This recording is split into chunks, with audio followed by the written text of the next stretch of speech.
Урматтуу өкмөт, мен берген сунуштар боюнча талкуу кылсак болобу же болбой калдыбы уже? Комитеттен мына мен биякта отурган коллегам суроо берди эле, комитеттен талкуулабай туруп эле өкмөт каршы кабыл албаган сунуштарды как-то кызыктуу болуп калды да. Элвира Жылбековна, сиз суроо берсеңиз болот, тактасаңыз болот. Өкмөт жооп берсин эмне үчүн сиздин сунуштарыңызга булар каршы пикир бергенине. Ошондуктан комитет буну кеңири талкуулаганга укугуңуз бар. То есть сунуштар боюнча өтсөк болот, Кимисине беребиз? Минэконом?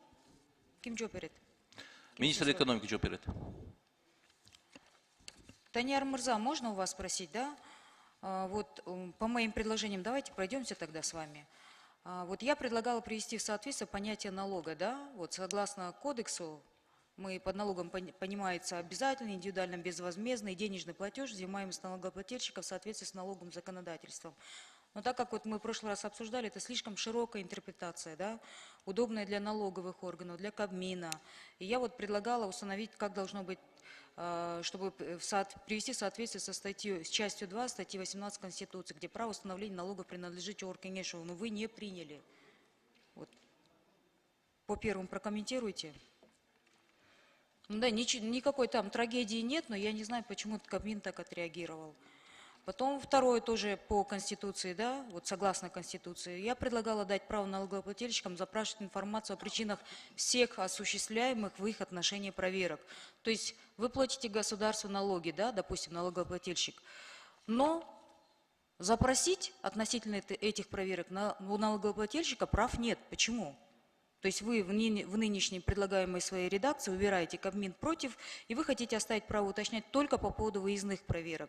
Хотя, согласно части 2 статьи 33 Конституции, каждый имеет право на ознакомление в госорганах, органах местного самоуправления, учреждениях и организациях со сведениями о себе. Тоже не приняли. Вот это как бы дважды в кодексе мы игнорируем Конституцию. Вот если начать с Конституции. Это можно пересмотреть? Калаластар вы? Бұл абдан қызықтайны мол қылатады, да?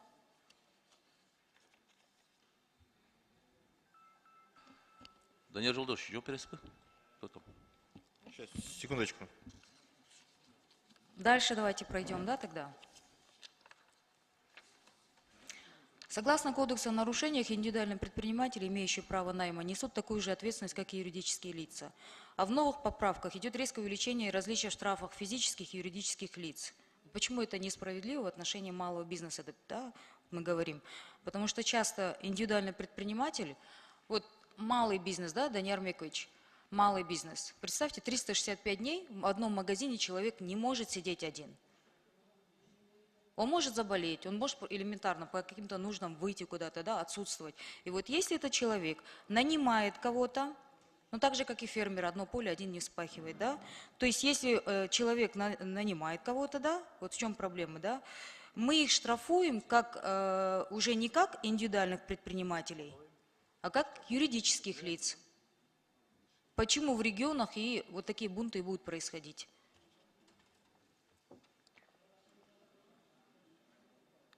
Также изменение налоговый кодекс предусмотрен новые виды штрафов за нарушение правил использования счет-фактур, где ИП, как физическое лицо, налагается штрафом сразу в 10 тысяч сомов, что многовато для малого бизнеса. Я не говорю о среднем бизнесе, а совсем о малом в регионах. И носит риск коррупционного характера. Поэтому вот и предлагалось сперва дать предупреждение ИП, не юрлицам, и только при повторном нарушении в течение календарного года штрафовать, но не на 10 тысяч сомов сразу, а на 5 тысяч сомов. Таким образом, ну, просили снизить штрафы, да. Но поначалу мое предложение не приняли, потом случились митинги, и өкмөт, я так поняла, публично заявили о том, что ну, мы будем это рассматривать, да. Потом предлагала прописать принцип добросовестности, акниеттүүлүк кыргызчасында, да, более детально, так как у нас есть все это в законах, но не несет никакой смысловой нагрузки, да. Принцип в чем? Что если налогоплательщика проверили налоговые службы и не нашли нарушения, или если нашли нарушения, то после того, как налогоплательщик их исправил, считается добросовестно действовавшим. А в дальнейшем ответственность за проверенный период будет нести и проверяющий также. Таким образом, любая проверка будет проверять не только налогоплательщика самого, но и предыдущего проверяющего, что повысит ответственность всех участников налоговых отношений. То есть данный принцип носит антикоррупционный характер. И принцип добросовестности разделяет ответственность между налоговиками и налогоплательщиками.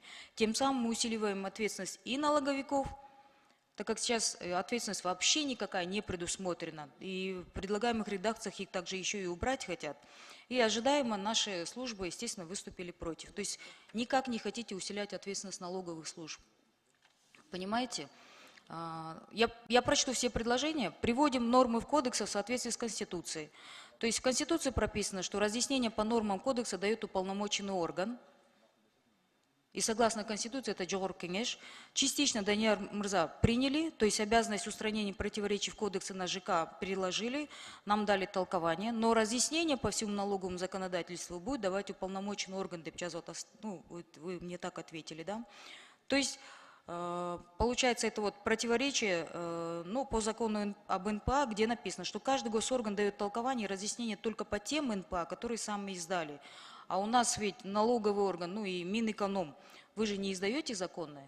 А тогда Кабмин, ну, то есть очень странная такая реакция, да? Детально прописываем, в каких случаях можно вносить поправки в течение года. Помимо тех, которые вносятся один раз в год, не приняли. Но я понимаю, здесь риски, что каждый депутат будет каждый год вносить, и вы не приняли. То есть здесь как бы понятно, почему не приняли это предложение, да? Убираем нормы, где право малого предпринимательства ущемляется. Мы предложили убрать изменения, где срок исковой давности для лиц, действующих по патенту, удлинили до 6 лет, сейчас 3 года. Это было ваше предложение. Зачем усложнять жизнь простому предпринимателю ДЭП? Мы с Искендером Мырзами после обсуждения вроде бы это принято. Вот эти основные поправки были. Данияр Мырза, ну... Или вы не хотите комментировать, или вы сами там до конца у себя не разобрались, да? Данияр Жолдошевич, сізге сұрау беріп отыр.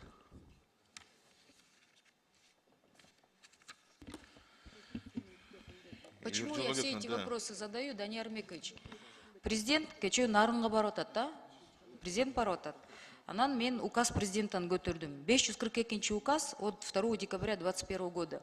То есть вроде бы то, что он говорит с трибуны, это созвучно тому, какой указ он издал 2 декабря 2021 года, номер 542. Это о поддержке субъектов малого предпринимательства, создании благоприятного налогового и таможенного климата. Да? Вот вы теперь посмотрите. Президент пишет, ну, в этом указе, да, рекомендует Кабинету министров Кыргызской Республики внести на рассмотрение Джогор Кенеша Кыргызской Республики проекты законов Кыргызской Республики, предусматривающие освобождение субъектов, осуществляющих поставку товаров, работ и услуг населению с годовым оборотом до 8 миллионов сомов от уплаты всех налогов, за исключением подоходного налога и штрафвзносов, с сохранением действующих ставок тарифов путем оптимизации патентной системы налогообложения при условии обязательного применения ККМ, машин с функцией передачи данных в режиме реального времени информационной системы электронных счет-фактур. То есть то, что он предлагает, это намного легче и проще. Это как у нас с легализацией, Данияр Микович, получилось. Мы закон приняли, там написано все четко и конкретно понятно, легализовать всех. А есть подпункты внутри, которые принял, вот как раз это те предложения, в которых я указала.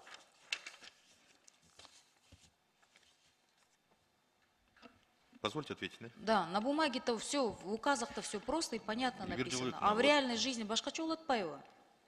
Ну, в реальной жизни так и есть. Мы же сейчас вот и Камила Бразаковна отметила относительно того, что недостаточно информированность идет население.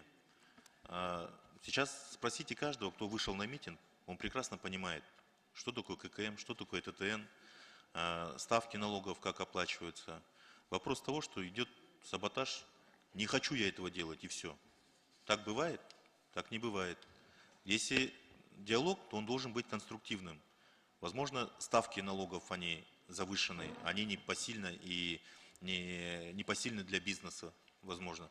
Но надо вести диалог в этом направлении, но никак о правилах.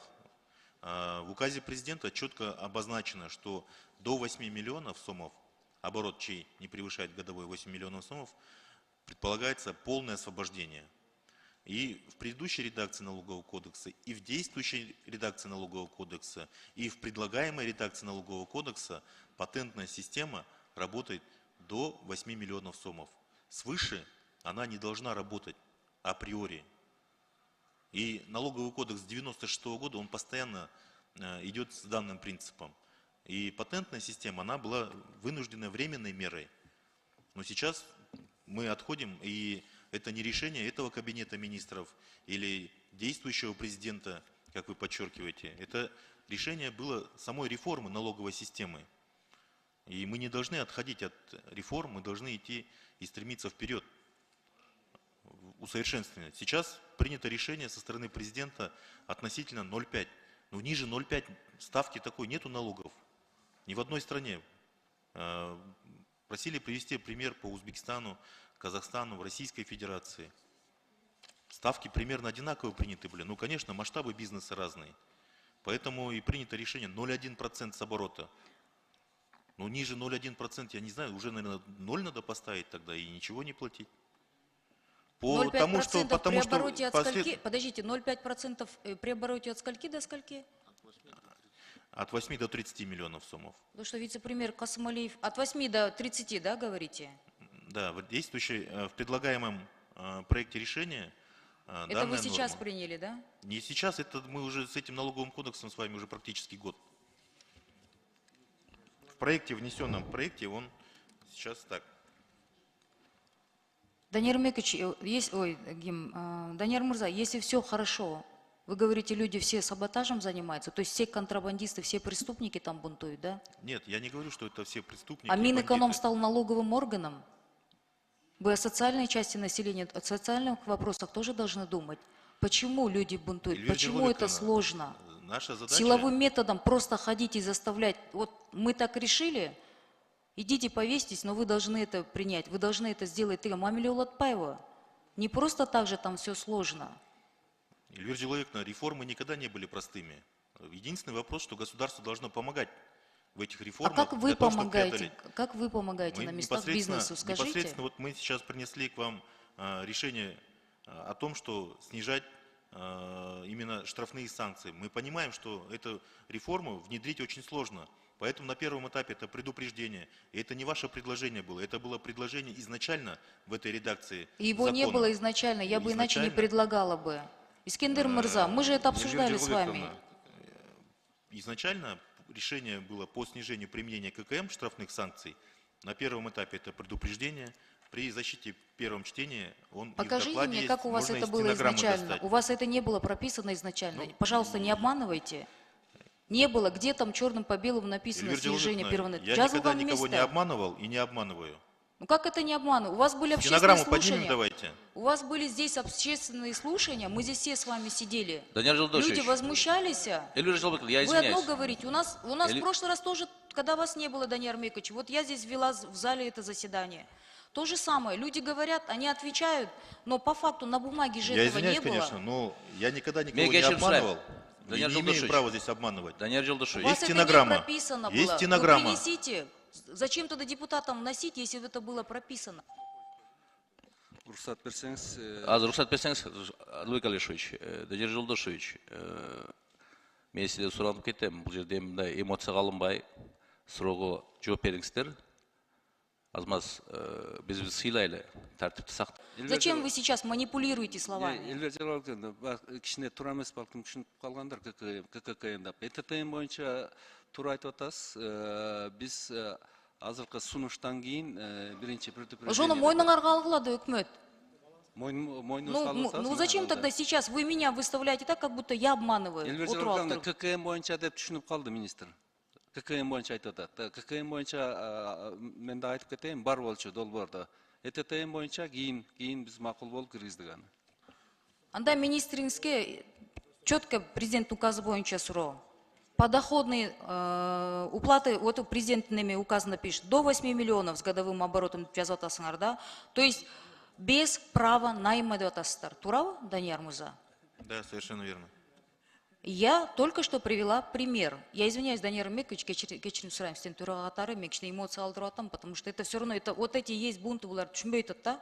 Негизи Без эмоция права калдырбагыла. найма. без права найма деп атасыз. Без права найма он один должен пахать в поле, он один должен сидеть в магазине 365 дней. В маленьком магазине. Біреуін алса, штрафы уже, как юридическое лицо. Мойны аласыздар ғой? Это две разные вещи. Мен ошону айтып атам да, сиз да түшүнүп атасыз да, мен эмне жөнүндө айтып атканымды. Эльвир Жылыковна, сиз жакшы түшүнөсүз, патент менен иштегенде патент дагы бир адамга жазылат. Бир адамдан экинчи адам соода кыла турган болсо, андай мүмкүнчүлүк жок патент системасында дагы. Ошол эле принципти бошотуу тууралуу 8 миллионго чейин болгон оборотто без права передачи. А теперь пройдите, пожалуйста, давайте мы с вами выедем в любой регион, в любой город. Вместе поедем, посмотрим в магазине. Что происходит в сегодняшний день на практике? Кичинекей киоскеде бир адам 365 күн иштебейт. Поледе бир адам 365 күн, он не вспахивает и не работает на поле. Он кого-то привлекает. Сестренка, туганы, неважно кто, да. И мамлекет вместо того, чтобы дать вот это право найма, пусть ошақтан соцфондко төлөнсүн да, макул, ИП деп калтыралы ошонун кишин деген ордуна автоматически юридическое лицого переводит. Бул жерден эки нерсе чыгат. Первый, ошол каражат, штрафтар төлөнбөйт, на месте разводится с налоговиками. Кыргызстанда бүгүнкү күндө бардык ишкерлерге белгилүү. Ар бир киоскинин өсүндө куратор налоговик отурат. Искендер мырза, сиз аны билесиздер. Ошол нерсе деген эмнеге алып келет? Коррупцияга, то есть отметкага алып келет. Это взятки. И вместо того, чтобы сейчас мы регионда бунтовать эткен элди тынчытып, президенттин указы вроде бы на кагазында жазылып атат. Жеңилдетүү боюнча айтылып атса, биздин болсо Министерство экономики, биздин налоговый органдар менен өздөрүн налоговик сезип калды да, наоборот, ужесточениеге баратасыңар да. Реформа болсун, ага эч ким каршы эмес. Дүйнө жүзү өнөгүп атат, биз да астыга жылайлы. Бирок бул кичинекей нерсе касается самых бедных, самых маленьких, где мы могли бы пойти навстречу деп айтып атам. А вы же их сразу же штрафы деп атасыздар. Ана мен СФМ боюнча айтканды баары бир ККМ деп прошлый раз эле мага жооп бергенсиз да. Вы прекрасно поняли. Эльвир Жылыковна, жыйынтыктаңыз. Данияр мырза, мен берген сунуштар ошол боюнча болчу. Анан президенттин указы эмнеге нарында кечөөнкү ушундай ситуация болуп атат, эмоции. Президент смотрит, не понимает, потому что ему не доносят вот эту часть. И он не понимает. Мен силерге тиге буга каражат деп айтып атасыңар. И булар башкача жеткирип атышат. Кептин баары ошондо болуп атат. Митингдер токтобойт до тех пор, пока вот эти мелочи не будут упразднены. Это мелочь. И государство там миллионы на них по найму дегенде миллион албайсыздар. Но вы можете социальную часть упорядочить так, чтобы люди были довольны на местах. Вы этого не хотите делать. Вы в жестком силовом методе идете. Это недовольство и митинги. Рахмат, мен айтканым ошол эле. Просто в соответствии келе. Же булар үстү жакка президентке башкача кылып атышат, жеткирип атышат, же ал кишиге деген булардын баары реформага каршы контрабандисттер деп өзүбүздүн элибизди жамандатып атасыңар. Рахмат. Данияр Жолдошевич, эгер 8 миллионго чейинки обороту бар ишкер сиздердин мыйзамыңыздарга туура келбесе, кайсы режим менен төлөйт салыкты? Эгерде 8 миллионго чейин жетпесеби? 8 миллионго чейинки обороту бар, бирок сиздин мыйзамыңарга туура келбесе, кайсы режим менен төлөйт салыкты? Жо ал өз ыктыярдыгы менен жалпы режимде деле иштей берсе болот. Бирдиктүү салык, бирдиктүү режим. Бул 2022 Просто биз бирибизди эмнеге түшүнбөй атабыз. Мен азыр эми, ладно, жана сиз да эмоция алдырдыңыз, мен да бирок тактап кете турган нерсе. Президенттин указы 542-ни ачсаңыз, ошондо жазылып турат да: освобождение субъектов, осуществляющих поставку товаров, работ и услуг, населения с годовым оборотом до 8 миллионов сомов от уплаты всех налогов за исключением подоходного налога и штраф взносов, да? И буга эмне карама-каршы келип атат дегени, жана мен ошо сизге түшүндүрө албай койдум окшойт. Сиздин ошо Кабминдин сунуштары да 423 беренеде ставки налога жазып атасыздар. Ачтыңызбы? Без привлечения наемных работников деп. Размер выручки не превышает 8 миллионов сомов за последние 12 месяцев, у вас написано, с применением ККМ, но без привлечения наемных работников. Проблема, вот то, о чем я говорю. Я понял. Адылбек Алешевич, Данияр мырза, министрсиз, вице-премьерсиз, биякта салык кызматынын жетекчиси, сиз үчөөңүздөр точно түшүнөсүздөр, мен эми жөнүндө айтып атам. Мен Бишкек шаарындагы эң кичи, анан региондогу эң жөнөкөй дүкөндөрдү алайлы да. продуктовый, кийим сатабы, кичинекей. 8 миллионга чейин жетпейт. Оба ККМ'ді алсын. Оставьте как в указе президента тогда. Аяқта бирөө жардам берсе, автоматически он башкача болуп калат экен да. Я понял. Мен ошону түшүндүрө албай жатам жанатан беричи. Для уточнения, сейчас для уточнения, чтобы давайте. мы правильно поняли друг друга. То есть, если он переходит на единый режим, Да, оплачивает, пользуется ККМ, до 8 миллионов оборот, который вы легко проверите, правильно Да, же? да. Для этого у нас огромная армия налоговиков. Но если он сидит, я вам говорю, один человек не может 365 дней сидеть один в магазине. Если он привлекает кого-то, он берет патент на наемного работника. хорошо, но у вас четко написано здесь, без привлечения наемных работников. У вас Дополнительно, противоречие между дополнительно. указом президента и вашим законом, вашим поправкам, статья 423. Поэтому, когда налоговик в регионе, в Бишкеке они еще могут пожаловаться, Данияр Мырза, к вам прийти, ко мне прийти. В регионах как произойдет? Председатель налоговой прекрасно знает, о чем я говорю. Придет проверяющий и скажет: Данияр Микович, бұл аябай орчунду маселе болот да кийин, митингтер ушундан да мындай токтобойт да ананчы. Он скажет: сен мыйзам боюнча эч кимди мындай жумушка албаш керексиң, сен жалгыз отуруш керексиң десе. А бирок аякта деген мыйзамыбыздарда без привлечения наемных работников деп жазып койгондуктан иштин баары взятка менен бүтөт деп атам да.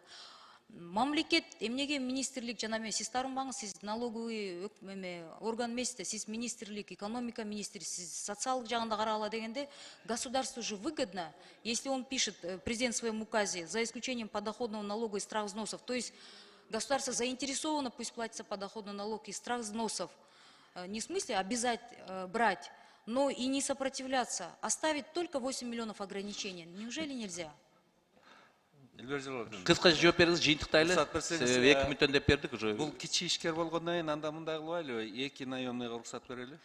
Вот и все. Менин ызычум ушул тегерегинде. Анан Ошого, просто жанакы- Данияр Мырза, сиз менен жанакы сөзүмөн сиз аны киргизген жоксуз десеңиз, мен счет ККМди айткан эмес, мен ЭТТН менен электрон счет фактураны айткам. Подоходный налог, страх, взнос, ошо 2 наемныйга төлөп. Все, и я думаю, очень многих конфликтов мы. Киргизесиздерби? Ошо мен Вас сунуштап устраивает, да? сунуштайм. Все, давайте ошого, мен ошого макул. Эгер макул болсоңуздар, Каршы эмессиздерби, Адылбек Алишович? Жок, каршы эмеспиз. Эске алынды сунуш, э? Все, анан рахмат. Данияр Мекич, анан добушка жанакы дагы бир айта турган нерсе, урматтуу коллегалар. Все-таки салык түшүнүгүн жанакы мен берген сунушка жогорку кеңеш аныктайт дегенди, пожалуйста, киргизип бериңиздерчи. Бул Конституцияда черным по белому жазылган. Эмнеге өкмөт мындан четке жылып атасыздар? Ан пенсиялар По боюнча ызычы разъяснению, болдуңар. да? Элбер Жалалдин, эгер мүмкүн болсо мен байыркы комитеттин отурумунда да айттым эле. Көпчүлүк маселелерди биз мындай жөн эле четке каккан жокпуз. Дагы бир жолу баягы эсептеп чыгарып карайбыз дегенбиз да. Эгер мүмкүн болсо сиз менен ушул маселени өзүнчө дагы талкуулайлычы. Быйыл дагы бир өзгөртүү керек. Рахмат. Рахмат, То есть Адылбек киргизе албайсыздарбы? Азыр жок, бирок талкуулайлы. Мен өзүм сиз менен талкуулайм ушуну. Хорошо. Рахмат.